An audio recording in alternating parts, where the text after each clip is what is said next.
بسم اللہ الرحمن الرحیم۔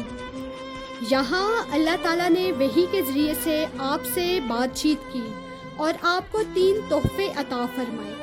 پہلا تحفہ مسلمانوں کو دن رات میں 5 بار نماز ادا کرنے کی صورت میں ملا۔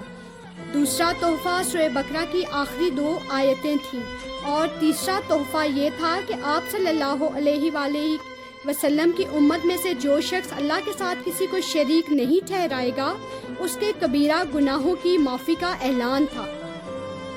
یہ جو ہر روز تم دن میں 5 بار منہ، ہاتھ اور پاؤں دھو کر اور کپڑا بچھا کر اٹھتے بیٹھتے ہو اور منہ دائیں بائیں پھیر کر اٹھ جاتے ہو، کیا اسے نماز کہتے ہیں؟ ساگو نے پوچھا۔ تم نے بالکل درست اندازہ لگایا، میں ہر روز 5 بار نماز ادا کر کے اپنے رب کا شکر بجا لاتا ہوں، عبداللہ نے بتایا۔ محمد صلی اللہ علیہ وآلہ وسلم آسمانوں پر کتنے مہینے یا سال رہے؟ تاکو نے سوال کیا۔ رحمت دو جہاں صلی اللہ علیہ وآلہ وسلم کی سیرت یعنی آپ کی زندگی کے حالات و واقعات لکھنے والوں نے لکھا ہے کہ آپ نے مکہ سے بیت المقدس تک اور وہاں سے 7 آسمانوں سے اوپر تک کا سفر رات کے بہت تھوڑے سے وقت میں طے کر لیا تھا، عبداللہ نے بتایا۔ مکہ کے عام لوگوں اور خاص طور پر سرداران مکہ نے اس واقعے سے متعلق کیا رد عمل ظاہر کیا؟ تاکو نے دریافت کیا۔ جب صبح ہوئی تو رحمت دو جہاں صلی اللہ علیہ وآلہ وسلم نے مکہ والوں کو ان بڑی بڑی نشانیوں کے بارے میں بتایا۔ ابو جہل نے جب یہ سنا کہ محمد صلی اللہ علیہ وآلہ وسلم رات کو مکہ سے بیت المقدس گئے ہیں، تو اس نے توہین آمیز انداز میں کہا، یہ کیسے ہو سکتا ہے کہ کوئی آدمی راتوں رات مکہ سے بیت المقدس جا کر واپس بھی آ جائے؟ یہ قطعاً ممکن نہیں ہے۔ اس کے جواب میں آپ صلی اللہ علیہ وآلہ وسلم نے فرمایا، میں جو کہہ رہا ہوں وہ بالکل سچ ہے۔ ابو جہل یہ سن کر بہت سے لوگوں کو آپ صلی اللہ علیہ وسلم کے گرد جمع کر لیا اور یہ سب مل کر آپ کا مذاق اڑانے لگے۔ رحمت دو جہاں صلی اللہ علیہ وآلہ وسلم نے پھر فرمایا، میں واقعی رات کو مکہ سے بیت المقدس اور وہاں سے آسمانوں پر گیا اور پھر مکہ واپس پہنچا ہوں۔ پھر آپ نے انہیں کچھ نشانیوں کے بارے میں وضاحت سے بتایا۔ سرداران مکہ یہ سن کر آپ کا اور زیادہ مذاق اڑانے لگے۔ وہ اس بات پر یقین کرنے کے لیے قطعاً تیار نہیں تھے کہ مکہ سے بیت المقدس کا کئی ہفتوں کا سفر ایک رات میں طے ہو سکتا ہے۔ سرداران مکہ میں سے ایک نے رحمت دو جہاں صلی اللہ علیہ وآلہ وسلم کے انتہائی قریبی ساتھی حضرت ابو بکر رضی اللہ عنہ سے اس واقعے کا ذکر کیا۔ اس کا خیال تھا کہ ابو بکر صدیق بھی اس بات پر یقین نہیں کریں گے۔ اس طرح محمد صلی اللہ علیہ وآلہ وسلم اپنے انتہائی قریبی دوست اور ساتھی سے محروم ہو جائیں گے۔ لیکن حضرت ابو بکر رضی اللہ عنہ نے سارا واقعہ سن کر کہا، اگر یہ سب کچھ رحمت دو جہاں صلی اللہ علیہ وآلہ وسلم نے کہا ہے تو وہ بالکل سچ کہتے ہیں۔ میں اس بات کی تصدیق کرتا ہوں۔ یہی وجہ ہے کہ اس واقعے کے بعد حضرت ابو بکر رضی اللہ عنہ کے لقب اور مشہور ہو گئے۔ صدیق کا مطلب ہے بڑا سچا۔ اب سرداران مکہ نے آپ کو آزمانے کا فیصلہ کیا۔ اکٹھے ہو کر آپ صلی اللہ علیہ وآلہ وسلم کے پاس آئے اور پوچھنے لگے، آپ ہمیں بیت المقدس کی نشانیاں بتائیں۔ رحمت دو جہاں صلی اللہ علیہ وآلہ وسلم نے اس سے پہلے بیت المقدس دیکھا تھا اور نہ اس رات کی نشانیاں یاد رکھی تھیں، لیکن اللہ تعالیٰ نے بیت المقدس آپ کی آنکھوں کے سامنے کر دیا۔ آپ اس کو دیکھتے جاتے اور اس کی نشانیاں بتاتے جاتے۔ آپ نے بیت المقدس کی ایک ایک نشانی اور جگہ بتائی۔ وہ آپ کی تردید نہ کر سکے، بلکہ یہ اعتراف کیا کہ جہاں تک بیت المقدس کی نشانیوں کا تعلق ہے وہ آپ نے بالکل ٹھیک بیان کی ہیں۔ انہوں نے اپنے ایک قافلے کے متعلق سوال کیا جو ملک شام سے آ رہا تھا۔ آپ صلی اللہ علیہ وآلہ وسلم نے اس قافلے کے اونٹوں کی تعداد اور قافلے کے سب سے اگلے اونٹ کے بارے میں بتایا۔ غرض آپ نے سب باتیں تفصیل سے بیان فرمائی۔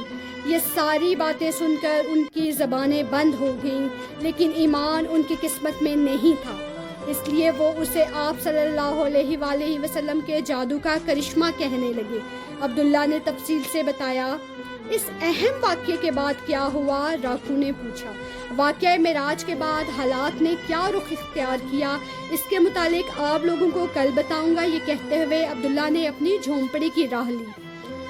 چبوترے کے ارد گرد لوگ بیٹھے تھے لیکن سردار موجود نہیں تھا۔ عبداللہ کے پوچھنے پر تاکو نے بتایا کہ قریبی قبیلے کا سردار ہمارے سردار کے بیمار بچے کا حال پوچھنے آیا تھا، اس لیے انہیں یہاں آنے میں تاخیر ہو گئی، بس آنے ہی والے ہوں گے۔ تاکو نے ابھی اتنا ہی کہا تھا کہ دور سے سردار آتا ہوا نظر آیا۔ سردار چبوترے پر پہنچا تو عبداللہ نے بیمار بچے کا حال پوچھا تو سردار نے بتایا کہ بچہ اب پہلے سے بہت بہتر ہے۔ عبداللہ یہ سن کر اللہ تعالیٰ کا شکر ادا کیا اور اپنی بات کا آغاز اس طرح کیا۔ جزیرہ نمائے عرب کے مختلف علاقوں کے قافلے جب حج کے لیے مکہ شہر پہنچے تو آپ صلی اللہ علیہ وآلہ وسلم نے ان قافلوں کے ساتھ آنے والے لوگوں کو بتایا کہ میں اللہ کا رسول ہوں، اگر تم میری باتیں مان لو گے تو دنیا اور آخرت میں کامیاب اور کامران ہو جاؤ گے۔ مکہ کے سردار ان قافلوں کے ساتھ آنے والوں کو رحمت دو جہاں سے ملنے کی روکنے کی کوشش کرتے اور انہیں بتاتے کہ نعوذ باللہ محمد صلی اللہ علیہ وآلہ وسلم جادوگر ہیں، ان کے جادو سے بچ جائیں، لیکن سرداران مکہ کی یہ کوششیں ناکام ہوتی چلی گئیں۔ ایک دفعہ حج کے لیے آنے والے قافلوں میں سے ایک چھوٹا سا قافلہ یثرب سے آیا تھا۔ یثرب مکہ سے تقریباً 300 میل دور ایک چھوٹا سا شہر تھا۔ رحمت دو جہاں صلی اللہ علیہ وآلہ وسلم نے مختلف قافلوں کو اللہ کی طرف بلاتے ہوئے اس قافلے کی طرف بھی جا نکلے تاکہ انہیں بھی اللہ تعالیٰ کا پیغام پہنچایا جائے۔ کیا اس قافلے کے لوگوں نے بھی مکہ کے سرداروں کی باتوں میں آ کر محمد صلی اللہ علیہ وآلہ وسلم کی باتیں سننے سے انکار کر دیا تھا؟ باکو نے سوال کیا۔ نہیں، ایسا نہیں ہوا، بلکہ انہوں نے رحمت دو جہاں صلی اللہ علیہ وآلہ وسلم کو خوش آمدید کہا۔ یثرب سے آنے والے اس قافلے کے لوگوں نے سن رکھا تھا کہ مکہ عرب میں ایک نبی پیدا ہوگا جو لوگوں کو اللہ کے سچے دین کی باتیں بتائے گا۔ مینا کی گھاٹی میں قیام پذیر اس قافلے کے لوگ جن کا تعلق یثرب سے قبیلہ خزرج سے تھا، انہوں نے رحمت دو جہاں صلی اللہ علیہ وآلہ وسلم سے جب یہ باتیں سنی تو انہیں یقین ہو گیا کہ یہ وہی نبی ہیں جن کے بارے میں وہ سنتے آئے ہیں۔ چنانچہ انہوں نے آپس میں مشورہ کیا اور اسلام قبول کر لیا۔ یہ حضرات مسلمانوں کے لیے سایہ دار درخت ثابت ہوئے جن کے سائے میں مسلمانوں کو سالہ سال کے ظلم سے نجات ملی۔ یثرب کے یہ 6 خوش نصیب لوگ تھے جنہیں اہل یثرب میں سے سب سے پہلے مسلمان ہونے کی سعادت حاصل ہوئی۔ عبداللہ نے بتایا۔ اس کے بعد کیا ہوا؟ ساگو نے پوچھا۔ اگلے سال یثرب سے 12 افراد حج کے لیے آئے، جن میں سے 5 وہی تھے جو پچھلے سال مسلمان ہو چکے تھے اور 7 نئے تھے۔ یہ لوگ مینا کی گھاٹی ہی میں ہی ٹھہرے تھے۔ رحمت دو جہاں صلی اللہ علیہ وآلہ وسلم کو ان کی آمد کا علم ہوا تو آپ مینا تشریف لے گئے۔ بقیہ سب لوگوں نے بھی اسلام قبول کر لیا۔ اس موقع پر رحمت دو جہاں صلی اللہ علیہ وآلہ وسلم کے روبرو ان 12 لوگوں نے عہد کیا کہ اللہ تعالیٰ کے ساتھ کسی کو شریک نہیں کریں گے، چوری نہیں کریں گے، بدکاری سے بچیں گے، کسی پر جھوٹا الزام نہیں لگائیں گے، نیکی کے کاموں میں بڑھ چڑھ کر حصہ لیں گے اور اللہ کی نافرمانی نہیں کریں گے۔ اس واقعے کو عقبہ کی پہلی بیعت کہتے ہیں۔ حج کے بعد یثرب کے ان 12 لوگوں کے ساتھ رحمت دو جہاں صلی اللہ علیہ وآلہ وسلم نے اپنے ایک جانثار ساتھی حضرت معصب بن عمیر رضی تعالیٰ عنہ کو بھیجا۔ وہ یثرب کے ایک سردار اسد بن زراحہ رضی تعالیٰ عنہ کے مہمان بنے اور لوگوں کو دین کی باتیں بتانے لگے۔ اس وقت تک یثرب کے قبائل میں سے سب سے زیادہ تر قبیلہ خزرج کے لوگ مسلمان ہوئے تھے۔ قبیلہ اوس کے لوگوں نے اس جانب کم ہی توجہ دی۔ ایک دن حضرت مصعب بن عمیر رضی تعالیٰ عنہ نے قبیلہ اوس کے لوگوں تک اسلام کا پیغام پہنچانے کا پروگرام بنایا۔ اس مقصد کے لیے وہ اسد بن زرارہ رضی تعالیٰ عنہ چند مسلمانوں کے ہمراہ قبیلہ اوس کے سردار سعد بن معاذ اور اسید بن حسیر کے باغ میں چلے گئے۔ سعد بن معاذ اور اسد بن حضیر کو پتہ چلا تو سعد بن اسد نے اسید بن حضیر سے کہا، ذرا جاؤ اور ان دونوں کو جو ہمارے نادان لوگوں کو پھسلا کر ان کے دین سے ہٹانے آئے ہیں جھڑک دو اور ہمارے محلے سے باہر نکال دو۔ میں یہ کام خود سر انجام دیتا، لیکن اسد میری خالہ زاد بھائی ہے، اس لیے میں تمہیں بھیج رہا ہوں۔ جس طرح طائف کے 3 سردار بھائیوں نے محمد صلی اللہ علیہ وآلہ وسلم کو طائف سے نکالنے کے لیے برے لڑکے اور غنڈے پیچھے لگا دیے تھے، کیا یہاں مصعب بن عمیر اور اسد بن زرارہ رضی اللہ عنہ کے ساتھ بھی ایسا ہی معاملہ پیش آیا؟ ڈاکو نے سوال کیا۔ اسید بن حفیر اور سعد بن معاذ کے کہنے پر سخت غصے کے عالم میں باغ میں پہنچا اور آتے ہی مصعب بن عمیر رضی اللہ عنہ کو برا بھلا کہنا شروع کر دیا۔ مصعب بن عمیر یہ سب کچھ خاموشی سے سنتے رہے۔ اسید بن حضیر کو یہ دیکھ کر سخت حیرت ہوئی کہ اس کی سخت کلامی کا مصعب بن عمیر پر کچھ اثر نہیں ہوا۔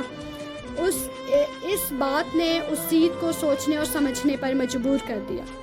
یہی وہ موقع تھا جب مصعب بن عمیر نے اسید بن حضیر کو بہت پیار اور نرمی سے سمجھایا کہ میں آپ لوگوں کی بھلائی اور فائدے کے لیے کچھ باتیں بتانے کے لیے آیا ہوں۔ آپ ہمارے پاس بیٹھیں، ہماری باتیں سنیں، اگر بات سمجھ میں پسند آ جائے تو قبول کر لیں، پسند نہ آئے تو چھوڑ دیں۔ عبداللہ ذرا سانس لینے کے لیے رکا تو راکو نے بےتابی سے پوچھا، پھر کیا ہوا؟ پھر یہ ہوا کہ عبداللہ نے اپنی بات دوبارہ شروع کرتے ہوئے کہا۔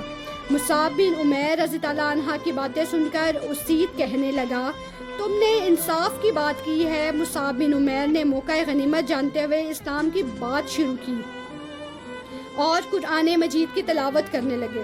اسید نے کب قرآن مجید سنا تھا، قرآن آیات سنتے ہی اس کی دلی کیفیات تبدیل ہونے لگیں اور پھر وہ لمحہ سعادت آیا کہ اسید بن حضیر نے اسلام قبول کر لیا اور کہا، میرے پیچھے ایک اور شخص ہے، اگر وہ تمہارا پیروکار ہو گیا تو تمہارا کوئی مخالف نہیں رہے گا۔